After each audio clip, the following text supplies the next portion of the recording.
Hopefully you can hear us. Rory, you're on mute, mate. Yes, hi, sorry. I was just, I was trying to do my David Milan story. So that being in mind, I might ask you about that, Chris. Yeah, go for it. David's just gone to number one in the world there in the T20 rankings that have just been released. Can you tell us, I suppose, how you see his return to the side and the form he's in, and whether it might sort of now translate through to the next format? Yeah, I mean, obviously his form in T20 as it stands is phenomenal, really. And it seems to be keep getting better the more he bats, which is great. And it's good to watch him. I mean, he worked hard to get into the team, and when he's got his opportunity, he's taken it, which has been superb to watch. And obviously his record is brilliant at the moment. So, yeah, good on him. What do you reckon about his prospects of taking this form into, be it 50-over cricket? And I wonder if even Test cricket is on the radar again for David. Like, when a player gets into form, it can sort of click, can't it, and take them into a whole new area. Yeah, obviously he is in great form, but again, I mean, the 50-over format is a tough team to get into, which I believe has already been spoken around. So he will, if the opportunity comes around, I'm sure he'll grab it with both hands. But it may be a case of he has to wait for that opportunity because it is a tough team to get into.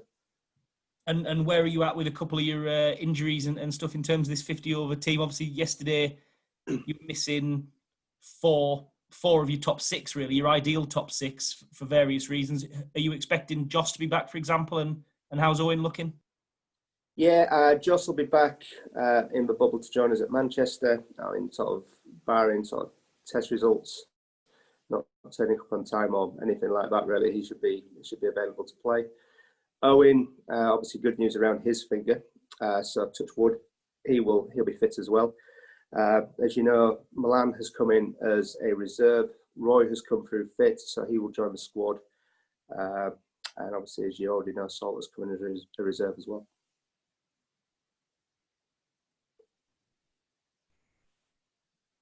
Okay, we'll move on to Will then. Thanks, Rory. Hi, Chris. Your T20 cricket is done for the summer now. Could you just give us an assessment of how your team's developed in those 6 matches, and particularly with the World T20 being your next big sort of white ball assignment? So just a sort of progress report there. Yeah, I mean, always areas to work on. I think we saw last night, and Moen touched on it in his interview. From a fielding perspective, it's certainly something we're going to work hard on. I think we can improve, large in that. I think we could, obviously we could do a lot better.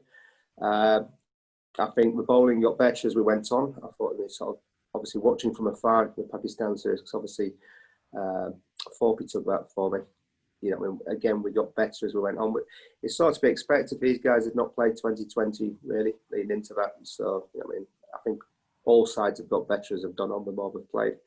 But we've showed that we have got a powerful batting order, and we've stuck to his guns, which is good. We've played positive, aggressive, smart cricket, and we'll keep pushing that. You're sort of known in white ball cricket as a batting team, and that extraordinary top order in 50-over cricket. But do you think in this Australia series, possibly the bowlers actually outshone the batsmen and showed that you've got a bit more about you, I suppose, as a team? I think the bowlers have done really well, and as I say, they got better as they went on. It was exciting to watch the pace of Wood and Archer in those games as well. To see bowlers, consistently getting above 90 mile an hour, really. And obviously they had Stark on their side as well. It was exciting. Rash doing his thing, really, sort of bamboozling people with his spin. So I think it does. It shows that we have got a core group that are very exciting and are very competitive.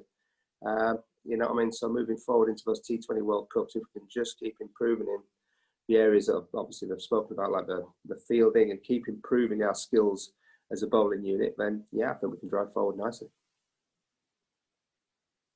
Okay, Paul Newman, please. Chris, talking of Rash there, I think last time we spoke to you, we were asking you about him and Test cricket again, and you said you'd like to, if there was any possibility of him being back in contention, I think you said you'd like to see him play some 4-day cricket first. I wondered if you'd had that conversation with him? Now you're back in the same bubble as him, and where you see that situation at the moment? Because obviously he was brilliant again last night, and a lot of people think, wouldn't it be great if he was playing Test cricket again? Yeah, I mean, my sort of thoughts on that situation remain the same. I would like to see him with a red ball in his hand. I mean, obviously before we select him, conversations are ongoing. I mean, it's sort of slowly, but what I don't want to do is sort of cloud what we're doing at the moment too much with sort of conversations outside of white ball at the moment. So obviously I've got another chat to have, but I would like to see him play red ball cricket before we select him, if possible. So you think that would effectively rule him out of this winter if you do go to Sri Lanka and India?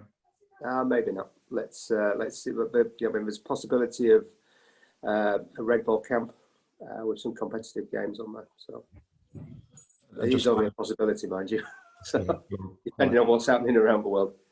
But just finally on that, you do think he has the appetite to play red ball cricket again? Well, I mean, like I said, they're ongoing conversations with Rash, and I wouldn't want to cloud what we're doing too much. We've got a one-day series to win first, and we'll hold those conversations. Thanks, Chris. Okay, Rob Johnson, please, Cricket Buzz. Hi, Chris. Just wanted to ask about the middle order batting actually in 50 over and T20. I guess Joe played last night in the middle order and Tom Banton has batted there as well, neither of whom have really batted a lot there in their careers. Could you just explain the thought process behind giving those guys a chance in the middle order above players who, might bat there for their counties more regularly? It's giving exposure to players, and sometimes you've got to bat where the gaps appear. Really, they are difficult sides to get into these white ball groups. We've got some great players in there already, some world-class white ball players in there, and sometimes that's where the gaps open up. So you have to take them. And but we believe, Tom has got a big future ahead of him. So as much exposure as we can give him can only be a good thing, really. The same with Dennis. I was just going to ask about Tom actually over the 6 games. What did you think of his performance? And I guess he did well in the final one day against Ireland as well. He did. He's learning over time. He's young. He's an exciting talent. We can't expect things to go his way all the time. We've got to sort of look at him with a bigger picture in mind. Thank you. Any more questions? Yeah, go ahead. Hi, Chris. There's quite a few catches down in the Test series as well, slips and the keeper and stuff. What can you do to improve the fielding all round? Is it just basically lots of hard work? I think that's it, yeah. I think it is. Obviously, we have people looking at the fielding all the time to look at specific areas, and then we will drill hard on those areas. And, we continue to work hard and improve them.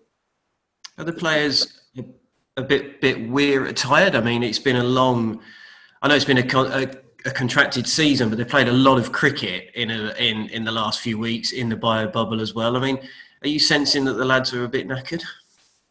I think they've done exceptionally well. I think everybody has, to be honest. I mean, there's been a lot of people, and I've said this before, there's a lot of people work very hard to get, this bubble on and to get cricket on this summer, whether that be from, the people at the ECB, to the hotel staff, to the ground staff, everybody. So, it's a huge thank you to them for getting this on. But it has been a long time, yeah. And, as you've seen, we've moved people in and out of the bubble as we needed to.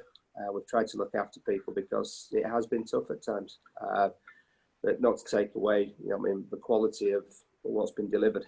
I think it's been phenomenal by everybody concerned. Is it going to be hard to raise the guys? I mean, they're facing Cummins, Stark, Hazelwood, 3 of the best bowlers in the world in the next few days. I mean, at the end of a long summer, is that going to be a big challenge? No, it's Australia. So, I think they're all up for it. They all want to play against Australia. Australia have brought a really good team over with them, and it's always competitive. So I'm looking forward to a good one-day series. Thank you. Okay, we'll go with 3 more. Gideon, Paul, and then we'll finish with Rory. Last one. Go ahead, Gideon. Hi, Chris. Hi.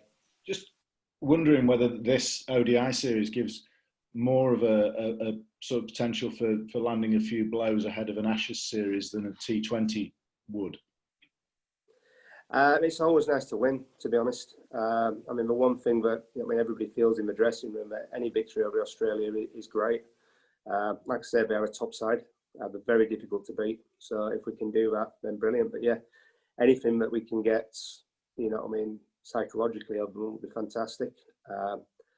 But one thing you can guarantee is every time they play, they'll come out fighting. So we know it's going to be a good game. And just one more point, if it's okay. Does it? I mean, do you sense a sort of slight change in mentality in being the target as number one in World Cups and World Cup winners? No, not at all. To be honest, we're just busy going about our business.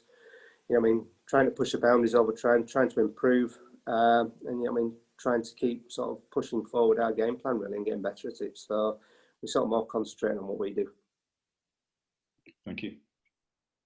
Okay, Paul again, and then Rory to finish. Sorry, Chris. I was just going to ask. Did you say David is on a standby for the one-day series now? I didn't know that. Didn't know if that Yes, was made public. he's on the reserves. Yeah. Oh, okay. And Jason is fit, or Jason's fit and will come into the squad. So that could be another chance for David to, as Rory was saying earlier about him using this as a stepping stone almost. That could be. He's clearly on your radar for 50 overs again now as well. Yeah, well, he's been brought. Like I say, he's been brought in. He's in great form. He is on the reserve list at the moment. But if things happen, he's there, isn't he? And sorry, just quickly, you were talking about how well people have done in the bubble and how demanding it's been. We've seen footballers run into trouble with it in recent days. I'm not going to ask you to comment about them, but it just shows you, doesn't it, how hard this is. And you must be really pleased with how everybody's come through it, because everybody appears to have been incredibly disciplined with this. It has been mentally challenging. We heard that Josh hadn't seen his family for 10 weeks, which was why he missed last night, for instance. Do you think, are you pleased with the way everybody's come through it? And do you think that they will be able to cope with this if this is the way we've got to do things for the foreseeable future? I think I am. To start with, I'm very proud of how everybody's conducted themselves, to be honest. For us to get where we are and to have the success that we've had this summer so far has been a huge credit to, like I said, the players, to the staff, to everybody. all of us concerned. It's not been easy for anybody, has it really? You guys included.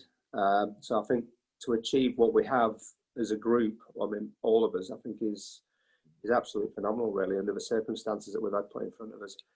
I think moving forward, if this is what we have again, firstly, at least we know what to expect. Secondly, you would hope that, potentially in the future, we know a bit more about COVID and maybe, things could be maybe a little bit less strict. But if this is what it is, then we've got to do it. We have to get cricket on. We have to keep the lights on, really.